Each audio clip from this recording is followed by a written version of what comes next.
Ya, assalamualaikum warahmatullahi wabarakatuh. Punten Mas, dengan siapa saya tahu? Waalaikumsalam warahmatullahi wabarakatuh. Benaran saya juru kunci dari situs Balong Keramat Tuk Pangeran Mansur Jaya. Saya bernama Raden Teja Maulana, Pak. Raden Teja Maulana. Ya, Kang Raden, punten saya maaf ganggu waktunya sebentar, mohon izin. Ya, nggak apa-apa, Pak. Jadi saya ini ingin belajar sejarah mengenai sejarah situs Balong Keramat Tuk Balong Keramat Tuk Pangeran Mansur Jaya. Bisa dipaparkan Mas bagaimana kisahnya mengenai Balong Tuk Keramat Pangeran Mansur Jaya ini? Ya. Pertama-tama sejarah ini adalah sejarah pitutur kata dari turun temurun, Pak. Sejarah pitutur namanya, sejarah yang diturunkan oleh turun temurun dari sesepuh saya sampai ke saya. Mohon maaf Mas, tadi saya lupa namanya. Raden siapa? Raden Teja Maulana, Pak. Raden Teja Maulana. Ya, dengan Mas Raden Teja Maulana, maka Pak silakan lanjutkan Pak. Pertama diawali dengan pada awal abad 19, Pak. Iya. Sejarah Balong Keramat sendiri diawali pada abad 19, yakni pada waktu itu Cirebon mengalami kekeringan. Cirebon mengalami kekeringan di beberapa wilayah Cirebon, termasuk dari wilayah sini itu wilayah barat Cirebon mengalami kekeringan.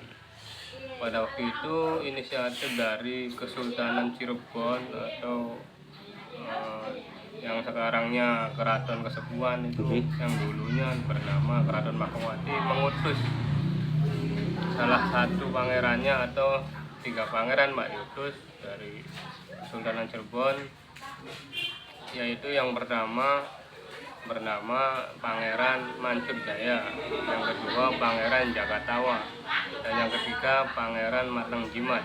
Pangeran Mateng Jimat. 3 pangeran ini diutus untuk mencari sumber air dan sekaligus mencari petilasannya Pangeran Cakrabuana atau Pangeran Walangsungsang. Karena dapat petunjuk dari pada waktu itu kepemimpinan dari Sultan Sepuh pertama di Cirebon sendiri. Keluarlah 3 pangeran itu diutus untuk mencari sumber air. Singkat cerita, mereka datang di satu wilayah yang memang waktu itu belum diberi nama atau belum pedukuhan ya. Itu mereka tetap tidak ketemu dengan sumber air tersebut. 3 pangeran itu berinisiatif atau meminta petunjuk kepada Allah Subhanahu wa Ta'ala dengan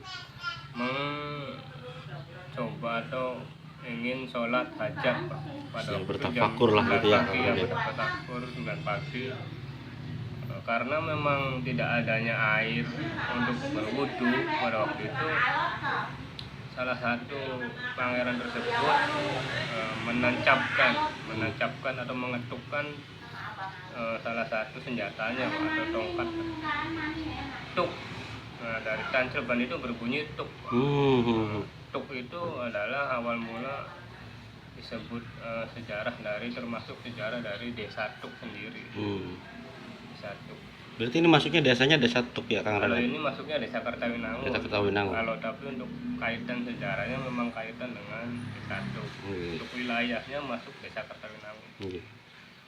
Nah, lanjut cerita, dari ketukan itu keluarlah rembesan air, Pak. Rembesan air atau di rembesan air di bawah kayu tersebut. Ternyata kayu tersebut adalah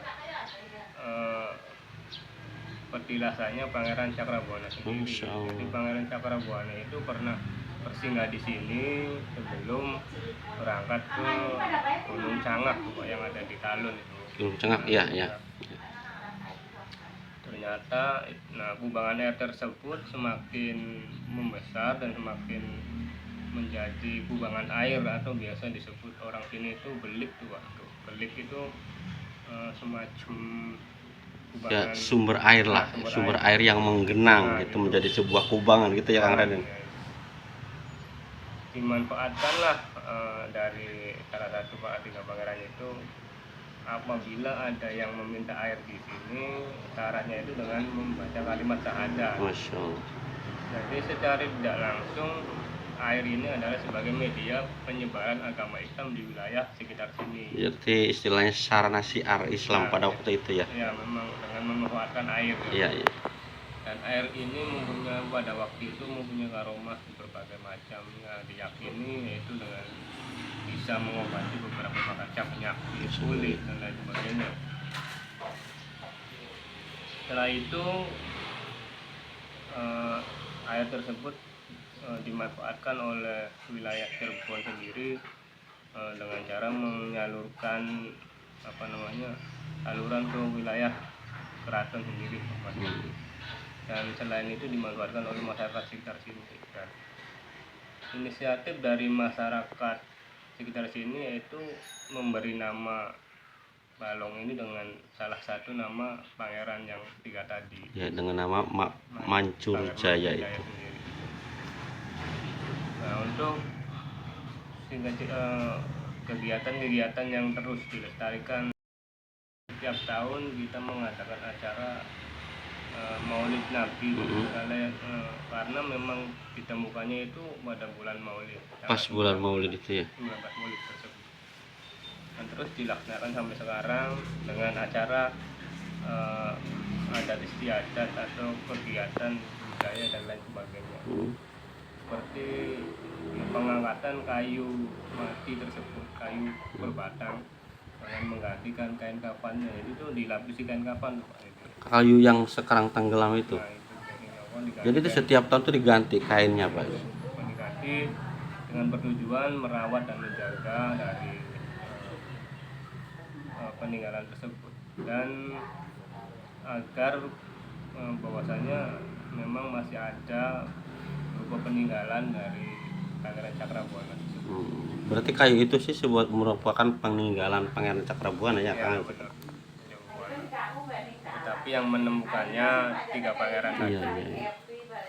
Untuk acara-acara adatnya sendiri yaitu pertama pengangkatan bulir kayu berbatang dengan menggantikan kain kafannya dan mempunyai filosofi bahwasanya kita itu untuk selalu mengingatkan kepada kematian, Pak. Dan tujuannya seperti itu kita karena dengan perkembangannya zaman sekarang banyak takut disalahgunakan atau salah artikan, Pak, bahwasanya kita bukan mengkeramatkan balong ini. Kita hanya mengedukasi bahwasanya ini sejarah. Ya, istilahnya kita sebagai generasi penerus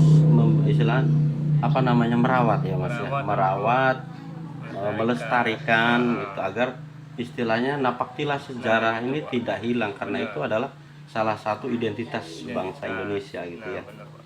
Karena sekarang banyak yang disalahartikan berbagai macam, karena ya ada beberapa yang menolak dengan adanya balong keramat tersebut.